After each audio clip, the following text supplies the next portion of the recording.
The council chamber had never heard anyone tell Magnus Duskwalker no, at least no one who expected to walk out under her own weight, and Corvus heard the silence rise around her like winter water when she did it.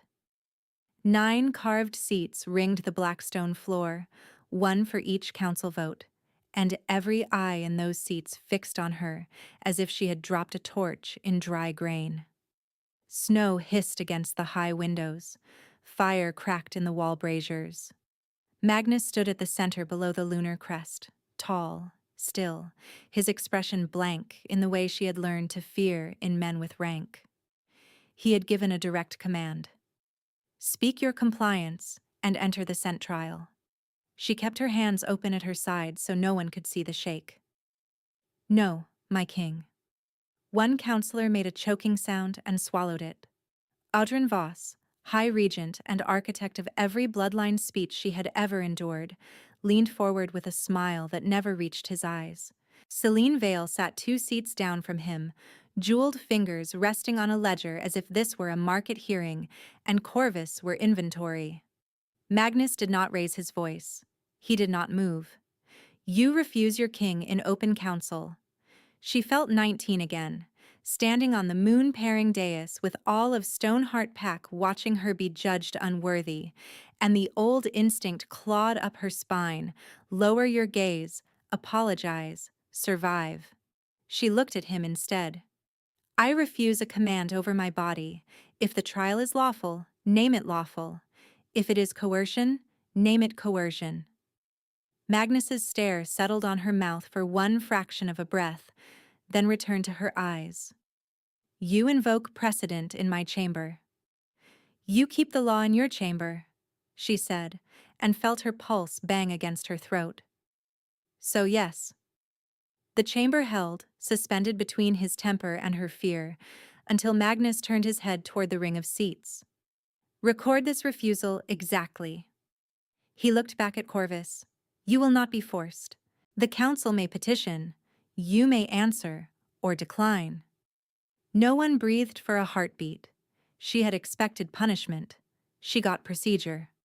The shape of that shock stayed with her as the doors opened and the chamber swallowed sound again, and to understand why refusing him mattered, she had to go back to the winter when the world taught her what public shame could do to a body.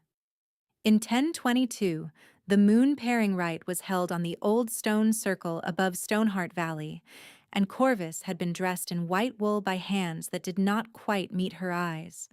The rite was supposed to place people. Not love, not certainty, just a place in the pack structure where nobody had to wonder who would stand for whom when winter took food and patience thin. She had spent weeks memorizing the vows, nights touching the plain silver ring hidden in her sleeve, trying to convince herself that reliability could be enough. Her intended alpha, Caden Hurst, stood across from her with moonlight on his shoulders and his mother behind him with pride in her posture. The elder asked for acceptance. Caden looked at Corvus, looked at Celine in the front row, then said to the whole pack, I refuse. No one shouted. Nobody needed to. Rejection at right level did its damage by witness. By the way, 30 people watched the same thing and agreed silently that this was now true. Corvus heard someone in the back whisper unclaimed before the elder formally spoke it, and the word struck harder than Caden's voice. Celine did not move to her. Mara, her aunt and guardian after her mother died, looked stricken for half a breath, then dropped her gaze to the ritual stones. Survival first. Always. Mara's creed in every market and every kitchen. Do not challenge what can break you. Absorb it and keep breathing. Corvus walked down the steps alone while people parted for her without touching her coat. That public refusal resolved one thing fast, and she hated how cleanly the lesson landed. Before that night, she still believed visibility could protect. After that night, she learned visibility could be weaponized, and she began building a life that asked as little from witness as possible. Stoneheart debt came due 6 months later. Her father's illness had eaten through grain reserves, then through borrowed coin, and Celine, older by 7 years and born to their father's first mate, moved through the collapse like someone who had rehearsed it. She brokered contracts in the capital now, knew who bought obligations, knew which signatures had value. She persuaded Mara that Corvus could clear part of the debt by taking archive labor in night court. No bond attached, only service. Mara signed. Corvus packed. Selene kissed her cheek at the caravan gate and said, "5 years in clerical service beats marriage to a man who already hates you." Corvus never forgot the warmth of Selene's hand when she said it, or the way the words landed as kindness over coercion. From 1022 to 1027, Corvus lived in the Royal Archive District as an unclaimed Omega clerk, cataloging lineage rolls, treaty addenda, and court precedent for a kingdom divided into 4 provinces that fought politely on paper and viciously in grain negotiations. The district looked quiet from outside, all narrow lanes and soot-dark chimneys, yet every corridor carried the kingdom's memory. She logged births and deaths by moon phase, copied council motions, learned who revised language at midnight to change what laws meant by morning. Unclaimed status kept her low in rank and useful in silence. She got fewer invitations, fewer protections, and more work no one wanted witnessed. She liked the pages. Pages stayed where you placed them. People in the district knew her as efficient and difficult to flatter. They did not know she still flinched when voices rose in ceremonial halls. Selene visited twice a year, always with ledgers. Her brokerage in the lower market had grown into debt consolidation for minor houses and enforcement contracts with tunnel couriers, who moved notices where officials never looked, and she presented each meeting as rescue. "I covered your housing levy when Mara's remittance failed. I renegotiated the Stoneheart balance so no collector drags Mara to court." Corvus signed reimbursement chits she could barely afford because refusal meant risk falling back on Mara, who was aging out of domestic service and had no cushion. The obstacle that kept Corvus obedient was not fear for herself. It was the math that tied her choices to Mayera's survival. Rumors of Magnus drifted through the stacks like cold air under doors. Alpha King of the Night Court, never publicly contradicted, took the throne after suppressing border revolts, kept council to 9 seats, no more, no matter which province demanded expansion, chose War Marshal Ivar Thorn for discipline rather than bloodline, and kept him through 3 winters of unrest. Corvus saw him twice from a distance in those years, once crossing the sky bridge with cloak snapping behind him, once standing at a state funeral with his face unreadable, and every noble in the courtyard unconsciously turned toward him. She told herself she was immune to monarch myths. Winter 1027 changed that illusion in one morning. Selene arrived at the archive with a new contract, smiling too brightly, and shut the office door before speaking. "Stoneheart debt has been called in full by Vale Brokerage Partners." Corvus scanned the page and felt her stomach drop. The sum had tripled through penalties she had never seen listed. "This is predatory." "This is lawful," Selene said. "Sign transfer of your labor rights to my house for 7-year extension, or Mayera loses her pension quarters within the month." Corvus set the page down. "You put my aunt's name in collateral." Selene lifted one shoulder.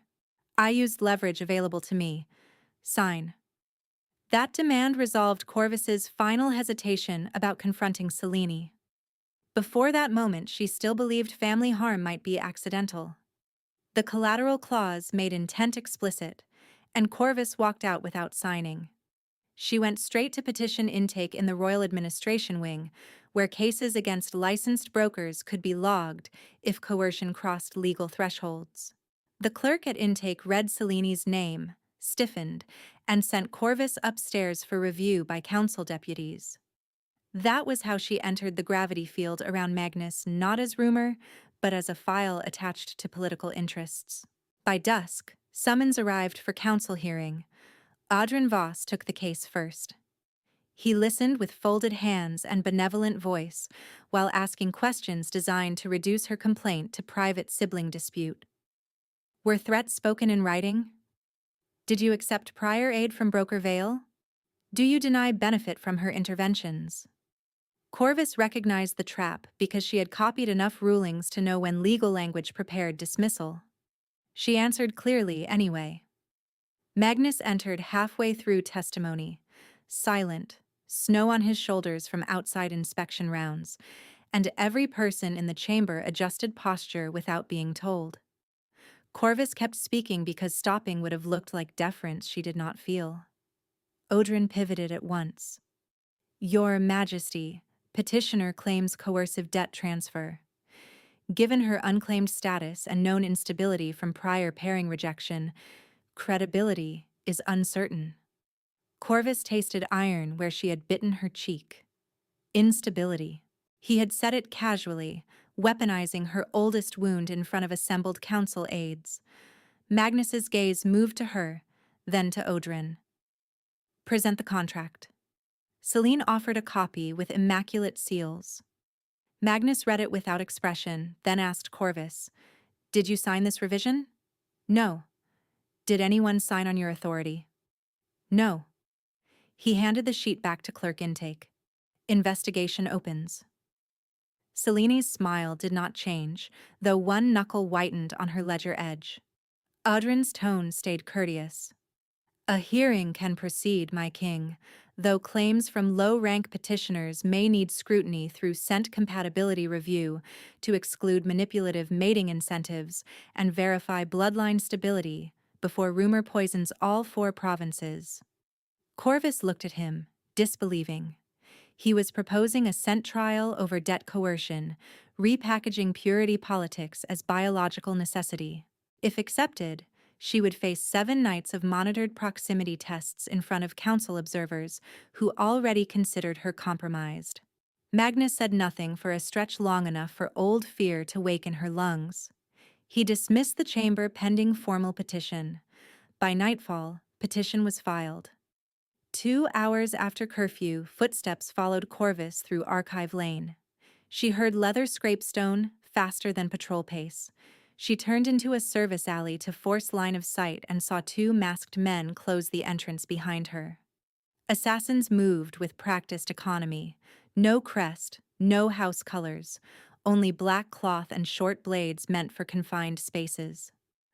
Corvus grabbed the nearest crate and hurled it, buying 1 second. She ran toward the laundry stair, slipped on ice, hit stone hard enough to blur vision. One attacker reached for her hair to drag her up for clean throat access. A shadow hit him from the side with enough force to crack ribs audibly. Ivar Thorn, the king's war marshal, rose over the fallen man while palace guards poured into the alley from both ends. The second assassin dropped his knife, tried to bolt, and slammed into a shield wall. Ivar did not ask if she was hurt first. He looked at the men, at her, at the lane entry points, calculating breach vectors. Who knew your route? Only archive scheduler, Celine's runner, intake deputy. He signaled guards. Take them alive. She pressed fingers to her brow and found blood. Why are you here? King's order, he said. Interrogation by dawn tied both men to a debt enforcement retainer, paid through Celine's brokerage shell accounts, and the routes they carried on oilskin slips marked courier gates and market tunnels under the palace service quarter. The attack resolved Corvus's immediate survival problem and opened a deeper one she did not know how to hold. Magnus had placed protection on her before attack details existed in public record. She read the move as surveillance, as control dressed as safety, because control was the only language rank had ever spoken to her. At dawn, Magnus summoned her to a private legal chamber, smaller than council hall. 1 table, 2 chairs, no audience. He remained standing while she sat with bandaged temple. 2 assassination attempts linked to debt contracts tied to Celine Vale. Protection detail remains. Marshal Thorn is auditing every access point named in the attacker's route slips. I did not request one. You did not need to. The bluntness scraped her raw. You are proving Odrin's argument, If I am watched by the throne, council will claim I am politically manufactured. Magnus's jaw tightened once. Council already claims it. Protection stays. She met his eyes. You here command as care. Those are not the same thing to me. He went still in a way that made the room feel smaller. Noted. No apology. No explanation. He dismissed her with a nod, and she left angry, alive, and more entangled than before. The next day, Odrin moved formally in council to invoke the 7-night Scent trial. His argument sounded polished enough to pass for governance. A king's potential interest in a low-rank Omega required scrutiny to protect bloodline continuity across 4 provinces, preserve purity confidence in succession records, and maintain trust in all 9 council seats. 3 seats supported him openly by session end: Odrin himself, Councillor Breck of Northwatch, and Councillor Tamsin of Riverward. Their alignment looked procedural from outside. Inside archives, Corvus had seen their correspondence trail through sealed annexes with too many missing pages. Magnus accepted trial initiation under precedent, then turned to Corvus in front of witnesses and gave her the command she refused in the cold open. Speak compliance. No. When Magnus chose process over punishment after her refusal, chamber shock turned visible. Corvus walked out shaking with delayed fear and discovered fear had changed shape since 1022. It still lived in her body, yet it no longer decided by itself. That night, Mayera found her in Archive Annex C, where old lineage rolls slept behind copper mesh. Mara's hands smelled of starch and soap. Selene sent word. She says you are humiliating the family before nobles who can erase us. Corvus set down the catalog key. She put your quarters up as collateral. Mara's face folded. Grief and exhaustion layered over stubborn pride. She said it was temporary leverage. She also sent men with knives. Mara sat hard on the nearest stool. I taught you to bend because bending kept you alive. Maybe I taught it too well. The hesitation Mayera resolved in that conversation was her refusal to choose sides between nieces. Hearing about the assassins made neutrality impossible. Night 1 of the trial began under strict protocol. Corvus would appear before a council observer panel at dusk, undergo scent resonance assessment with neutral witnesses, and answer legal questions regarding coercion, intent, and bond susceptibility. The process claimed objectivity while inviting humiliation by design. Odrin chaired the first session. State your history of pair rejection. Corvus did. She kept her voice level while every syllable dragged memory over old scar tissue. State current dependence on royal stipends. She listed wages, housing terms, and debt repayments. She did not mention skipped meals in lean months because humiliation points did not need embellishment. Magnus observed from the rear behind a carved screen, formally silent. She felt where he stood anyway, the way one feels a storm pressure shift before thunder. Night 2, forced proximity calibration with controlled scent markers. Corvus hated every second. Odrin framed each reaction as data while Breck and Tamsin took notes with predatory interest, and each question returned to bloodline purity as if her body were contaminated evidence rather than a person under law. When Corvus asked to read the procedural clause on consent limits, Odrin denied the request as disruptive. Magnus's voice cut through the chamber from the rear. She reads the clause now. Odrin smiled thinly and handed the page. That intervention looked minor on paper. In context, it signaled hierarchy. Magnus corrected Odrin publicly over Corvus's rights, and she pretended not to feel the room tilt. Outside afterward, she accused him in a low voice by the stairwell. You keep stepping in just enough to mark me as yours and never enough to make motive clear. He watched snow gather on the rail between them. Clarity carries cost. Whose? Everyone's. Night 3 brought new pressure. Selene appeared as witness for financial context. Dressed in court silver, grief painted neatly across her face. "I have supported my sister for years," she told Panel. Her rejection in 1022 left her emotionally volatile. "Contracts were my attempt to secure stability for our Aunt Mayera." Corvus felt nausea rise, not from scent strain, from hearing history repackaged into benevolence, while Seleni's forged penalties sat in evidence lock. Odrin asked Corvus whether she resented Selene's success. Corvus heard the trap, answered anyway. "I resent coercion. I resent theft disguised as family duty." Selene lowered her eyes, the picture of wounded patience. Magnus remained silent through testimony, yet when Selene stepped too close to Corvus at recess, a guard appeared between them on Ivar's signal before either woman spoke. Night 4, stripped pretense. Odrin introduced lineage roles as the centerpiece of his purity claim, arguing Corvus carried diluted outsider blood through maternal line and was unfit for crown bond legitimacy under ancestral standards. The role looked old, seals intact, ink aged convincingly. Corvus knew it was wrong before she could prove why. She had catalogued her mother's line herself and remembered the seal placement on provincial transfer copies. This one carried a mirror-pressed mark used only after 1018 reforms. Her mother died in 1014. The forged roll resolved her uncertainty about Odrin's objective. This was no longer caution theater. He was manufacturing impurity to force legal disqualification and keep succession control inside his block. She requested archive access to verify seals. Odrin objected. Magnus granted access under escort. Ivar met her at archive vault doors with 2 armed record wardens and no small talk. His loyalty had always belonged to Magnus first, order second, personal feeling nowhere visible, yet palace security writs still moved through council channels Odrin controlled on paper. Corvus had assumed he saw her as a liability wrapped in legal paper and himself as a man trapped between 2 command chains.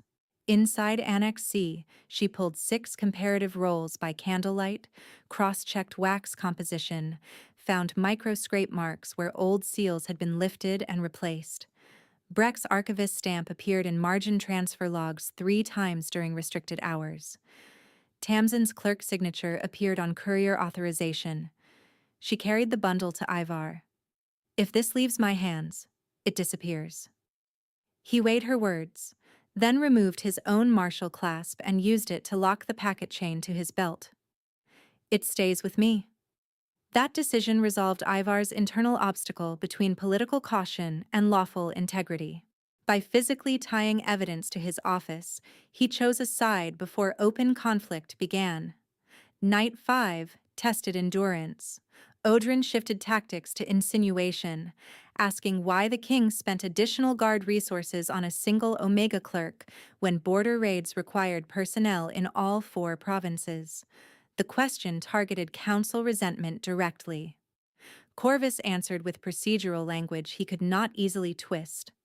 Protection was ordered after 2 documented assassination attempts tied to active case evidence. Resource allocation followed threat assessment. Odrin pressed. "Do you deny private influence?" "I deny your right to rename attempted murder as romance." A ripple crossed observer benches. Odrin's mouth thinned. Magnus remained behind the screen with unreadable silence. Later, in a corridor lined with old battle tapestries, Magnus stopped her with one word. "Corvus." She turned, tired enough to sway. "You held line?" he said. She laughed once, brittle. "I held because falling in front of them feeds them."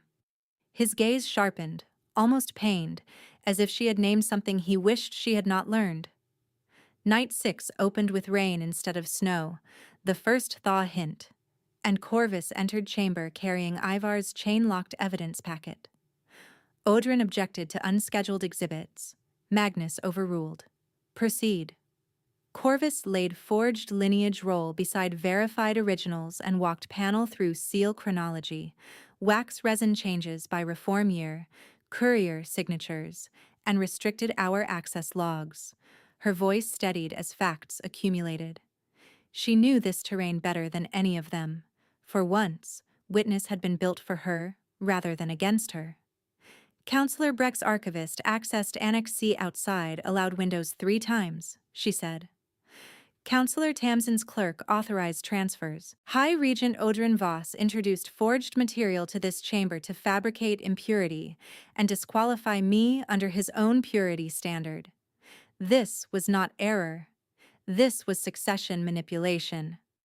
Silence held, then cracked into shouts. Odrin stood and addressed the room over the noise.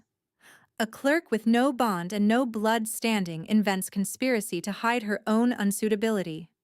Magnus stepped from behind the screen at last. Every voice dropped. He looked at Odrin, then at the evidence chain on Ivar's belt, then at Corvus. Forensic review by independent sealmasters begins now, he said. Odrin Voss is suspended from procedural chair pending outcome. Odrin's expression did not break, though something feral entered his eyes. Corvus saw it and understood the next obstacle before anyone named it. Exposure had removed his legal path. Men like Odrin did not retire quietly when law closed. That night, Magnus summoned Corvus not to court, to the old observatory above the palace roofs where no counselors climbed without invitation. The observatory windows framed rain over the city, torchlight smeared gold on wet slate. Magnus stood near the brass star wheel, cloak unfastened, shoulders set as if expecting attack. Corvus stayed near the door. If this is where kings give final warnings, save breath. I already know I'm marked. It is where I tell truth, before it is weaponized by someone else. He did not look at her at first. 5 winters ago, before coronation, I was promised to a union brokered across 2 provinces. She learned the border patrol routes from my war council through me. She gave those maps to raiders in exchange for her brother's release. 32 soldiers died before dawn. Corvus felt the room narrow around the number. I executed the raider chief, Magnus said. I did not execute her. Exile instead. Every counselor called it weakness. Odrin called it proof that sentiment corrupted command. He finally faced her. That betrayal built the armor you keep striking. You are the first person in years who refused me to my face and made me consider whether command has been my only language for care. For one brief breath, the narrative shifted through Magnus because Corvus saw his mask without distance, saw the discipline he wore as skin, and the old wound under it like a healed fracture that still ached in cold weather. She understood why he mistook control for protection. She also understood that understanding did not erase cost. I am not her, Corvus said quietly. I know. Knowing is not trust. I know that too. He nodded once as if accepting a sentence, and she left with empathy she had not wanted and a new fear she could not catalog. If he was trying, the choice in front of her would stop being easy refusal and become actual risk. Night 7 never reached formal session. Odrin moved first. At moonrise, smoke alarms rang from the eastern service quarter. Guards rushed to contain a staged fire. In the confusion, the same courier gates and market tunnels exposed after Seleni's debt-linked assassination attempts opened in coordinated sequence, and her smuggling routes through old market tunnels carried armed loyalists into palace underways that had been sealed on maps, but not in stone. They entered through laundry access and records courier gates, aiming for council archives and throne approach simultaneously. Ivar intercepted breach reports in War Room and met the split command he had feared. Magnus's direct seal ordering inner defense, and Odrin's forged regent counter-order, rerouting him to outer ceremonial stairs. He made his choice in less than a minute. He pulled 2 squads off perimeter patrol, risking outer gate pressure, and committed them to inner corridor choke points, where Corvus and the evidence vault were exposed. He sent direct signal to Magnus and burned Odrin's order in the brazier. That decision resolved Ivar's divided loyalty between council rank and crown law. He chose lawful consent framework over bloodline block orders. Corvus was in Annex C when bells rang twice for internal breach. Mara burst through side door still in service apron, breathless. Seleni's men are inside. Come now. Corvus grabbed the sealed evidence chest and froze at the threshold. If she ran with Mara through kitchen passage, she could disappear into city and survive. If she carried evidence to Central Hall, she became target priority for every coup guard. The obstacle was not courage. It was the memory of 1022 telling her public spaces only existed to destroy her. She handed Mara a secondary ledger. Take this to safe quarter and stay low. Mara caught her wrist. Survival first, child. Not tonight. That sentence resolved Corvus's paralysis from her public rejection years ago. She stepped into visibility by choice, and action became possible that fear had blocked for 5 years. The central corridor became a moving battlefield of shields, smoke, and shouted commands. Corvus kept low along wall niches, evidence chest strapped tight against her back. A coup fighter recognized her and broke from melee. She ducked under his swing, slammed the chest into his knee, stumbled, kept running. Magnus met the first rebel wave at the throne antechamber with Ivar beside him. He fought like a man who had spent years restraining violence behind etiquette and no longer needed restraint. Corvus saw him only in flashes through bodies and torch smoke, cloak torn, blood on one sleeve that might not be his. Selene appeared at upper balcony rail, hair loose, voice carrying through chaos. Corvus, stop. Give Audryn the chest, and this ends cleanly. Corvus looked up at her sister and felt the last thread of wishful thinking snap. Selene had always chosen leverage over love, even in childhood, even when offering help. Cleanly for who? Corvus shouted back, and kept moving toward Throne Hall where legal witnesses could still matter if anyone lived long enough to use them. She reached the dais just as Oedran himself pushed through guard line with a short blade and 3 remaining loyalists. His calm had burned off. You were never meant to stand here, he hissed, advancing. Magnus shifted to intercept, yet one loyalist locked him in close combat at the lower step. Corvus could have retreated. She could have hidden behind the throne and hoped. Instead, she climbed the first step, turned to face Oedran, and raised her voice to carry over steel and fire. High Regent Audryn Voss stands accused of forged lineage evidence, conspiracy with counselors Breck and Tamsin, and armed insurrection in session period. The words were legal trigger language. Speaking them before witnesses activated emergency jurisdiction under Crown law, forcing every guard sworn to statute to prioritize seizure over kill. Oedran lunged anyway. Ivar's spear shaft caught Oedran across the ribs and dropped him before the blade reached her throat. By dawn, coup fires were contained. Breck and Tamsin were in irons. Selene was captured at the tunnel gate she had once used to smuggle untaxed silks and now used to smuggle treason. Oedran sat shackled in war chamber, still arguing bloodline purity while medics stitched his side. The council reconvened that afternoon under armed watch, with 2 seats suspended and 1 seat vacant by emergency statute.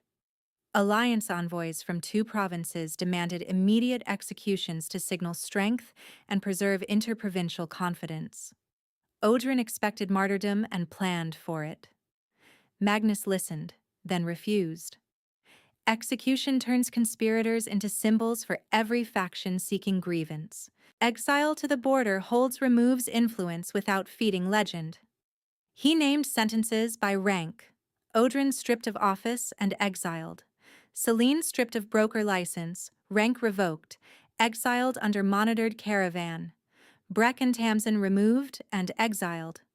The room erupted with protest from Alliance delegates. Those exile rulings cost Magnus real support. 3 Alliance votes he needed for spring military appropriations collapsed within the hour, and every advisor understood the consequence: reduced border budget, delayed fort repairs, political weakness before rival courts. He chose exile anyway because he had lived the aftermath of vengeance politics and would not repeat it for spectacle. Corvus watched him absorb the fallout without flinch and felt motive doubt give way to something steadier. That costly decision resolved her central uncertainty about him. He was not protecting her for convenience. He was willing to lose tangible political capital to keep law from becoming theater. Mara visited Corvus 2 nights later in Infirmary Courtyard, carrying a small travel case. I requested transfer from court service to a provincial textile house. Corvus stared. You are leaving. I am, Mara said, eyes wet but level. I spent years teaching you to stay small enough to survive men like Odrin. You stood in the throne hall and made survival mean something larger. I do not know that language as well as you do. I want to learn it before I am too old to change. Corvus stepped forward and held her, both of them awkward with tenderness. Reconciliation did not erase old harm. It made room around it. Mara left at first light for Riverward Province, carrying one of Corvus's copied poems folded into her apron pocket. Winter thinned into spring. Independent sealmasters confirmed all forgery findings. Audrin's succession plot entered public record with signatures attached. The throne issued a consent charter clarifying Omega Assent law across all 4 provinces, requiring spoken assent before bond consummation regardless of rank, including the king. Ivar oversaw implementation with practical severity, retraining guard protocol and replacing intake deputies linked to Seleni's network. He did not become warmer, he became clearer. Corvus returned to archive work while hearings wound down, expecting distance to settle between her and Magnus now that crisis had passed. Distance did not settle. It changed texture. Magnus requested her presence for policy consults twice a week, always with witnesses, always with explicit option to decline. She tested that option once. He accepted without visible irritation and rescheduled through clerk channels. The first time he asked, rather than ordered, Corvus felt a strange ache, grief for all the years she had believed asking from men in authority was fantasy. One evening, in the archive rotunda, he arrived alone while she sorted restored lineage rolls. Spring Council asks when I will issue claim. She set down a bundle carefully. Your council has asked that since night 2. They ask louder now. He waited, giving silence shape instead of filling it. She knew what public claim meant. In this world, alpha recognition and kingly declaration were separate acts. He could claim and still have no legal consummation without her spoken assent. Law was on her side now, written in fresh ink partly because she forced it there. My answer is not easy, yes, because the room wants closure, she said. I never asked easy. You asked once by command. His expression shifted, old regret cutting through composure. I did. What changed? He answered with no rhetoric. You refused. I listened. I am still learning what that requires. For the first time, she believed he was not performing humility.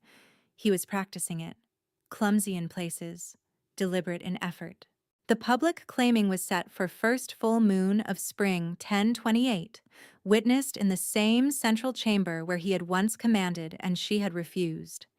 Invitations went to all provinces. Seats filled before dusk. Rumor packed the galleries. Selene's exile caravan had departed 3 days earlier under guard escort to border holds. She sent no message. Odrin had been moved to northern Holdfast at dawn under chained convoy. Breck and Tamsin were already in separate holds to prevent block rebuilding. Corvus dressed in dark blue, no ceremonial white, no echo of 1022 compliance theater. She entered chamber through side door with Ivar and 2 legal clerks carrying bond record tablets. Magnus stood at center beneath lunar crest, crown absent by his own choice, wearing only house sigil at throat. He spoke first, voice carrying without strain. Before these witnesses, I, Magnus Duskwalker, Alpha King of Night Court, recognize Corvus Stoneheart as my mate by blood and by choice. I claim her publicly. The chamber stirred, some with awe, some with resentment, all aware the statement had rewritten hierarchy in real time. Magnus turned toward her fully. Claim is declaration. Bond requires assent. He did not touch her. He did not step closer. Corvus Stoneheart, do you consent to bond? The question landed in the same chest where 1022 still lived. She saw the old stone circle, Caden stepping back, the crowd averting eyes, Seleni's careful smile, Myera's lowered gaze. She also saw Knight 7, her own voice charging Odren, Magnus bleeding on throne steps while holding line for law he could have broken in her name. This yes would cost independence as shield. It would expose her to love and to every enemy who read love as leverage. It would place her beside a king whose life invited danger without end. None of that was hidden. She breathed once, steady, and answered in clear voice heard by every seat. Yes, not elaborate, not softened. One word, given once, on her terms. The clerks recorded assent. Witness seals were applied. Only then did Magnus move, slow enough for refusal if she needed it. She stepped toward him first. His hand found hers, warm and shaking just enough that only she felt it. That touch resolved the final arc in both of them. He had learned restraint where command used to live. She had moved from survival invisibility to chosen visibility without surrendering consent. Bond rights were consummated in private under consent protocol, not spectacle. Court gossip starved for detail and got none. What changed publicly was measurable. The consent charter expanded from custom to codified crown law across all 4 provinces. Petition intake became independent from broker influence. Archive seal procedures were rebuilt under Corvus's supervision. Dual-chain custody mandatory for lineage roles. Fraud dropped within 2 seasons because access routes exposed by Seleni's debt network were sealed, rekeyed, and moved to rotating marshal control. Magnus continued to reign with the same steel in council, yet his language shifted in places only close observers caught. More questions before decrees, more explanation when stakes touched bodies he did not inhabit. Ivar remained war marshal, still spare with words, now visibly aligned with lawful process over factional pressure. He and Corvus developed an unspoken working trust born in Annex C and tested on Night 7. Corvus took title Queen Consort by explicit declaration, made in council, and entered into record with her own signature first, then Magnus's. She retained control of archive reforms and chaired consent precedent review quarterly. Nobles who had dismissed her as unstable now stood when she entered, some from respect, some from fear of legal precision she brought to every hearing. She did not become softer for their comfort. She became harder to manipulate. On evenings when court emptied and snowmelt ran through city gutters, she and Magnus sometimes climbed to the observatory where he had told her about betrayal. They stood at the same window and watched torch lines flicker across the lower market. Their quiet held less misreading now. One night she asked, "Do you miss being unrefused?" He considered, mouth curving just enough to count as humor. "No. Refusal taught me where I ended and where you began." She leaned into his shoulder and believed him. Seleni's name faded from central gossip after her second year in border hold administration, where rank meant little and work meant everything. Reports described competent logistics, no access to debt brokerage, no further conspiracy contact. Corvus read those reports without triumph. Exile had not made Selene kind. It had removed tools she used to harm. Mara wrote twice from Riverward Textile House, letters full of practical details about loom repairs, apprentice dramas, and one line in each note that said she was proud in language that tried not to sound sentimental. Corvus kept both letters in her desk drawer under seal knives. Odrin remained in Northern Hold under permanent civic ban. His writings on bloodline purity lost readership once forgery evidence circulated in teaching halls. He had wanted martyrdom and received obscurity. Years later, visitors to Night Court pointed to spring 1028 as the season governance shifted from inherited hierarchy toward consent-backed legitimacy. Corvus disliked grand narratives, yet she understood why people needed them. They wanted a clean turning point. Life had offered something messier and truer, a chain of choices made under pressure by people who could have chosen easier harm and did not. Her public wound from 1022 had been answered in public, not by erasing what happened, by replacing the meaning of witness. A crowd once watched her be discarded. A larger crowd watched her be asked, and watched her answer freely. Magnus still ruled. He still carried old scars. He still looked dangerous in every room he entered. He was also the man who waited in front of all 9 council seats for one Omega, who had never said yes easily, and he did not move until she spoke.